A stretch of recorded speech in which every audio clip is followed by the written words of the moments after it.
സ്വന്തം വീട്ടിലെത്തിക്കഴിഞ്ഞാൽ ചെയ്യാൻ വേണ്ടിയിട്ട് നമ്മൾ ഒരുപാട് കാര്യങ്ങൾ ഹസ്ബൻഡിൻ്റെ വീട്ടിൽ നിന്ന് തന്നെ പ്ലാൻ ചെയ്യാറുണ്ട് അല്ലേ? അങ്ങനെ ഞാൻ പ്ലാൻ ചെയ്ത് വന്നതാണ് വീട്ടിലെത്തിക്കഴിഞ്ഞാൽ ഒരു പൊതിച്ചോറ് ഉണ്ടാക്കുക എന്നുള്ളത്.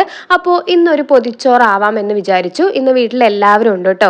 ഞാനും എൻ്റെ ഹസ്ബൻഡും ചേച്ചിയും ചേച്ചിയുടെ ഹസ്ബൻഡും മക്കളും ഒക്കെ ഉണ്ട്. അപ്പോൾ എല്ലാവരും കൂടി ഇരിക്കുമ്പോൾ അതിനൊരു പ്രത്യേക ടേസ്റ്റ് ആണല്ലേ. അപ്പോൾ ഇന്ന് തന്നെ ആവാം എന്ന് വിചാരിച്ചു.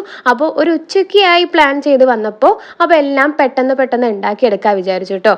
അതിനിടയിൽ കുക്കിംഗ് നിരീക്ഷിച്ചിരിക്കുന്ന എൻ്റെ ഫോണൊന്ന് താഴെ വീണിട്ടുണ്ടായിരുന്നേ. ചെറുതായി ഒന്ന് ഗ്ലാസ് പൊട്ടിയിട്ടുണ്ട് കേട്ടോ. അപ്പോൾ പണികളൊക്കെ ഇതാ നമ്മൾ വേഗം തീർത്തെടുക്കുന്നുണ്ട്.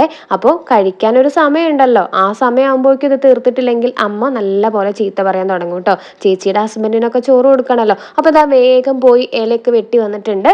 ഇല വെട്ടി അതൊക്കെ നല്ല പോലെ കഴുകിയെടുത്ത് വാട്ടിയിട്ടുണ്ട് കേട്ടോ. വാട്ടിയെടുത്തിട്ട് ചോറ് പൊതിയാനുള്ള ആ ഒരു പരിപാടിയിലോട്ട് കടക്കാമെന്ന് വിചാരിച്ചു. പൊതിച്ചോറിലെ വിഭവങ്ങളൊക്കെ നിങ്ങൾ മുന്നേ കണ്ടു കഴിഞ്ഞല്ലോ അല്ലേ?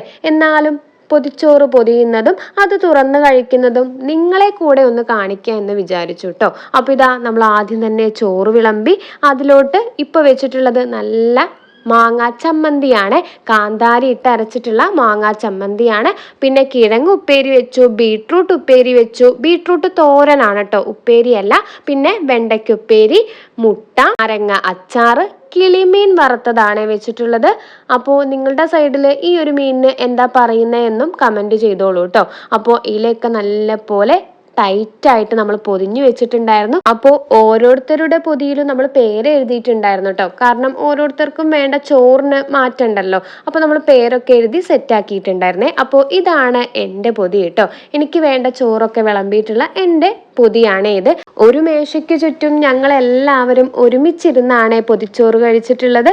അപ്പോൾ പിന്നെ പറയണ്ടല്ലോ, മനസ്സും വയറും നിറഞ്ഞു.